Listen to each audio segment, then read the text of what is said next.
네, 오전에는 2차 전지, 오후에는 반도체 관련주가 시장 주도했습니다. 증시 강세로 이끌었던 전일장이었는데요. 삼성전자, SK하이닉스 급등했고요. PCB 반도체 장비도 관련해서 큰 상승세 나왔습니다. 우주, 항공, 로봇 다수 업종에서의 강세 나왔고요. 자, 오늘장 시장 대비해 보도록 하겠습니다. 이슬이 스탁솔루션 대표 함께합니다. 대표님 어서 오십시오. 네, 안녕하세요. 네, 리뷰 종목부터 저희가 확인을 해보겠습니다.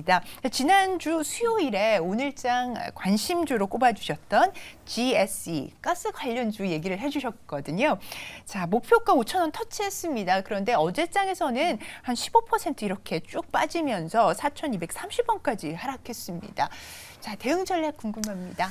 네, 우선은 GSE 같은 경우에는 제가 유가 관련해서 이런 에너지 관련주들도 뭐 간접적인 좀 수혜를 받을 수 있다 이런 관점에서 좀 제시를 드렸었고요.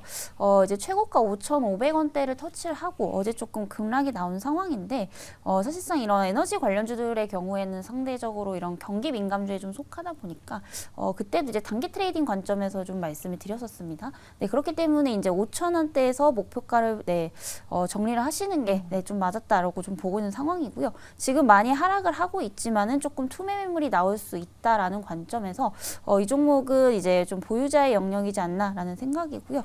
혹시라도 그때 못 잡으신 분들은 지금 가격대보다는 한 3,600원대 그 전대 가격까지 내려온다면 다시 한번 좀 접근 가능하다 이렇게 좀 정리를 드려보도록 하겠습니다. 네, GSE에 대한 리뷰 살펴보셨습니다. 자, 그러면 시간외에서 움직인 특징주들 확인하겠습니다. 박재은 아나운서 나와주시죠.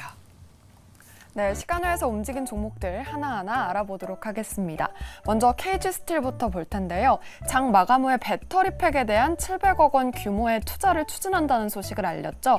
이에 따라서 KG그룹주가 시간외에서 강한 탄력도를 보였는데요. KG스틸이 그 안에서 9.99% 상한가까지 올라온 모습입니다. 웰바이오텍은 6.69% 올랐는데요. 어제장에서 미국의 주요 전기차 업체가 상승한 가운데 리튬 가격도 함께 부각이 되고 있습니다. 일부 전기차 리튬 관련주가 오름세를 보였죠. 그 안에서 웰바이오텍의 상승세가 두드러졌습니다. 인벤트지랩은 4.59% 오른 모습인데요. 장중 치매와 관련해서 노보 노디스크를 뛰어넘었다라는 소식이 전해지면서 이렇게 상승 탄력을 시간외까지 이어갔습니다. 폴라리스 오피스 4.58% 오른 모습이고요. 장 마감 후에 기업 설명회 개최를 공시한 점이 부각되고 있습니다. 마지막으로 KTCS 볼 텐데요. 3.17% 오른 모습이죠. KT가 중기 주주환원 정책을 발표하자 영향을 받은 걸로 풀이해 볼 수 있겠고요. KT그룹주가 동반해서 시간외에서 올랐다는 점 함께 참고하시면 좋을 것 같습니다. 지금까지 시간외 특징주 알아봤습니다. 네, 어제 본장에서 상승 섹터가 굉장히 많아서인지 시간외에서도 다양하게 지금 다양한 종목, 섹터 단에서 오른 것 확인할 수가 있습니다. 자, 그중에서 어떤 종목 볼까요? 네, KG스틸 보시면 좋을 것 네. 같고요. 어제 워낙에 또 시간에서 굉장히 좀 강세를 보였었습니다. 그래서 오늘은 이제 시가가 좀 뛰면서 시작을 할 것으로 보이고 있는 상황인데 워낙에 지금 또 바닥에 있는 구간이고 그동안의 어떤 우려감들이 주가상에 굉장히 장기적으로 반영이 되어 왔기 때문에 뭐 이 종목은 사실 단기든 중장기든 충분히 좀 주목해 볼 만한 가치가 있다라고 좀 보고 있는 상황이고요.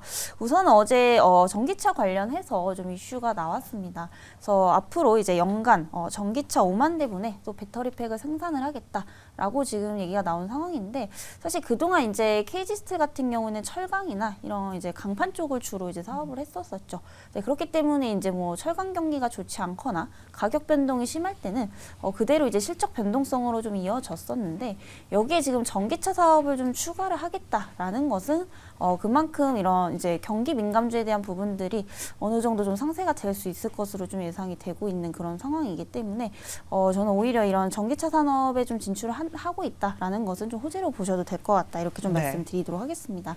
그리고 이제 내년 판매량도 이제 국내도 그렇고 네, 해외 쪽도 계속해서 좀 성장을 하고 있다라고 좀 보시면 될 것 같은데요. 사실 올해 2분기만 하더라도 이제 전년 대비해서 한 10% 가량 또 이제 수출량이 증가를 했다라고 좀 보시면 될 것 같습니다. 올해 3분기부터 4분기까지도 좀 기대를 해볼 수가 있는 부분이 바로 이제 중국에서 현재 또 이제 철강 감산 계획을 또 할 것으로 또 예상이 되고 있습니다. 아무래도 지금 전 세계에서 또 이제 중국이 이제 그 철강 수의 절반 이상을 또 차지를 하는 뭐 그런 상황인데 최근에 이제 중국 쪽에서의 수요가 줄어들고 있고 어쩔 수 없이 이제 지금 감산을 해야 되는 상황인데 네, 그렇게 되면 이제 공급이 타이트해지기 때문에 가격은 올라갈 수밖에 없다라고 네. 좀 보여지고 있고요. 이런 부분들이 이제 국내 기업들의 어떤 그런 하반기 실적 개선으로 이어질 가능성도 네, 좀 상당히 높다라고 보고 있습니다. 그래서 지금 악재는 이미 반영이 되어 있고 지금부터는 어떤 모멘텀들이 좀 생겨나고 있는 네, 그런 시기이기 때문에 뭐 단기적으로 좀 괜찮다. 네, 그리고 중장기적으로도 좀 나쁘지 않다라고 좀 보고 있는 상황입니다. 그래서 다만 이제 어제 같은 경우에 시간 외에 상한가를 좀 갔기 때문에 네. 매수가는 좀 많이 뛸 것 같아요. 그래서 어제 8,370원 이하대로 좀 내려온다면은 네, 그때부터 좀 분할 매수 관점으로 접근 가능하시다 이렇게 좀 말씀드리도록 하겠고요.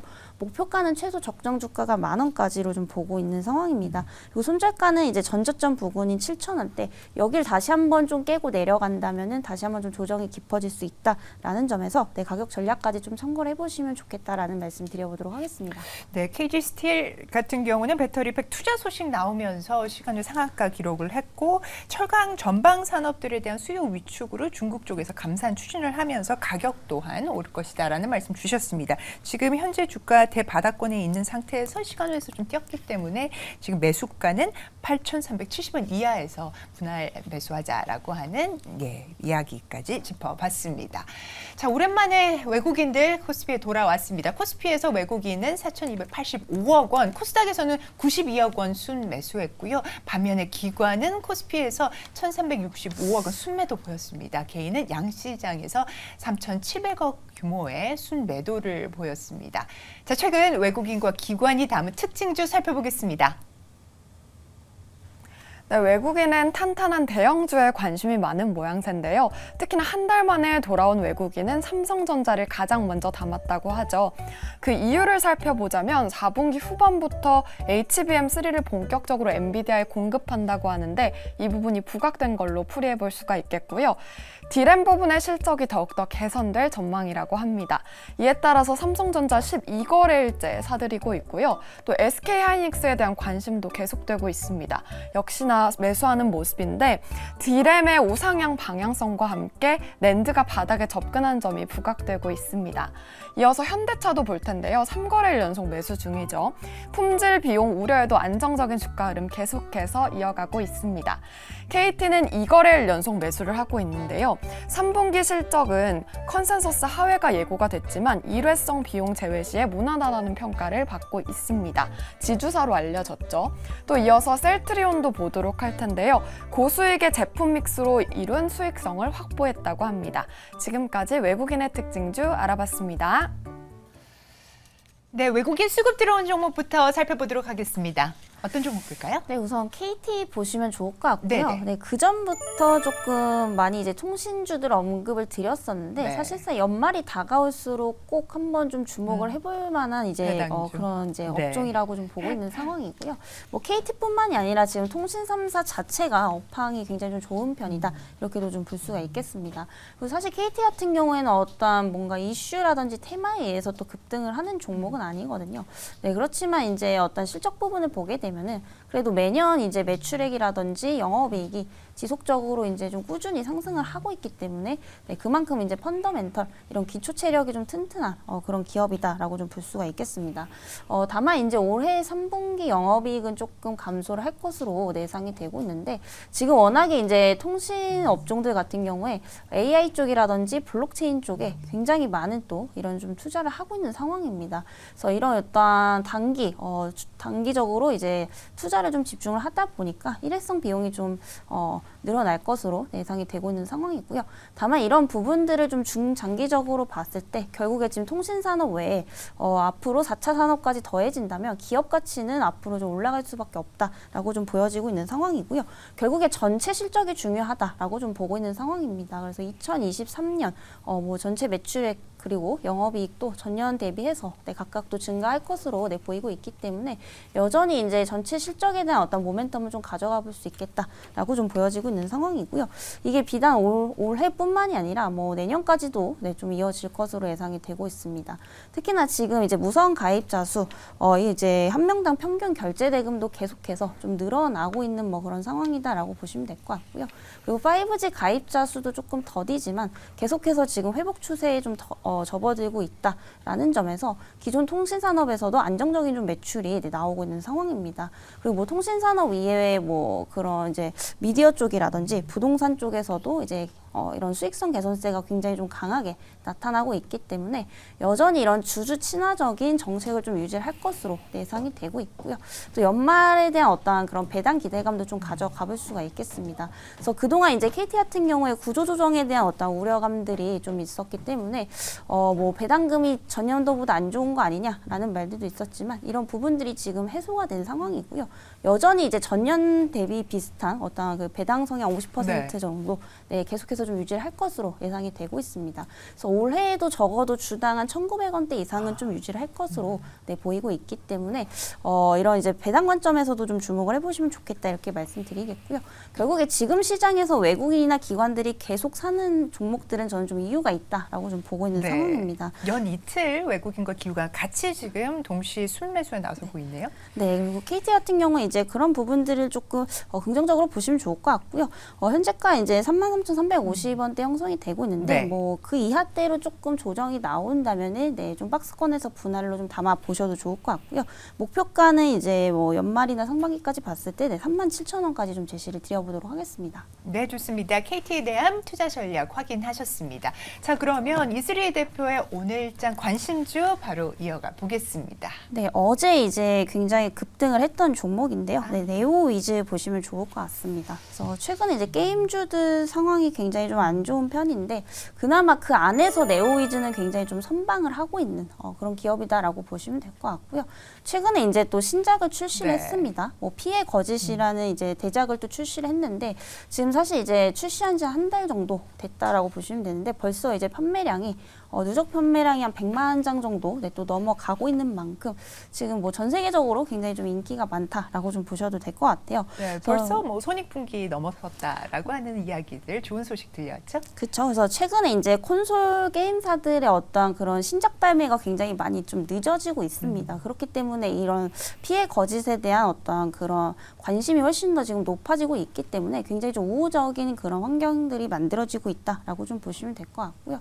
그리고 지금 이제 판매량을 보게 되면은 사실 국내보다는 이제 북미라든지 일본 쪽이 거의 대다수를 좀 차지를 하고 있는 상황입니다. 근데 사실 이제 국내에서만 이제 판매를 하는 게임들은 저는 좀 한계가 있다라고 좀 보고 있는 상황이거든요. 아무래도 이제 콘솔 게임에 대한 수요 같은 경우에는 이제 우리나라보다는 유럽이나 북미 쪽에서 훨씬 더 많이 있기 때문에 사실 이런 부분들이 어떤 그 동사의 매출액 그리고 영업이익으로 좀 이어질 가능성이 상당히 높다라고 보고 있고요. 지금 분위기로 봤을 때는 이제 100만 장이 아니라 뭐 200만 장, 300만 장까지도 충분히 좀 가능할 것으로 예상이 되고 있는 상황입니다. 당연히 이에 따라서 뭐 3분기에 대한 실적 기대감 가져가 볼 수 있겠고요. 사실 2분기 영업이익은 좀 적자 부분이었는데 이 부분은 이제 일회성 투자 비용이라고 좀 보여지고 있습니다. 그래서 이 피해 거짓에 대한 판매량이 가시화되는 시기가 결국 올해 3분기이기 때문에 당장의 어떠한 그런 실적에 대한 기대감을 가져가 볼 수 있겠다라고 좀 보여지고 있는 상황이고요.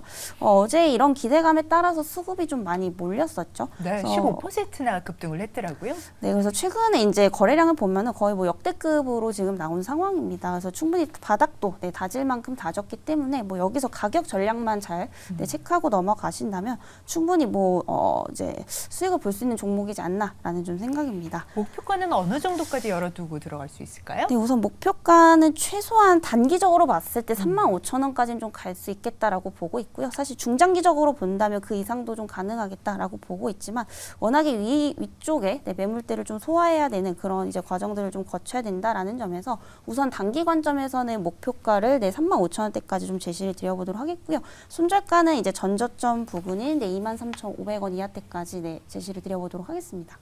네, 피해 거짓으로 글로벌 흥행을 이끌고 있는 네오위즈까지 투자 포인트 확인해 보셨습니다. 오늘 종목 진단 살까 말까 함께 해주신 이슬희 대표님 대단히 감사합니다.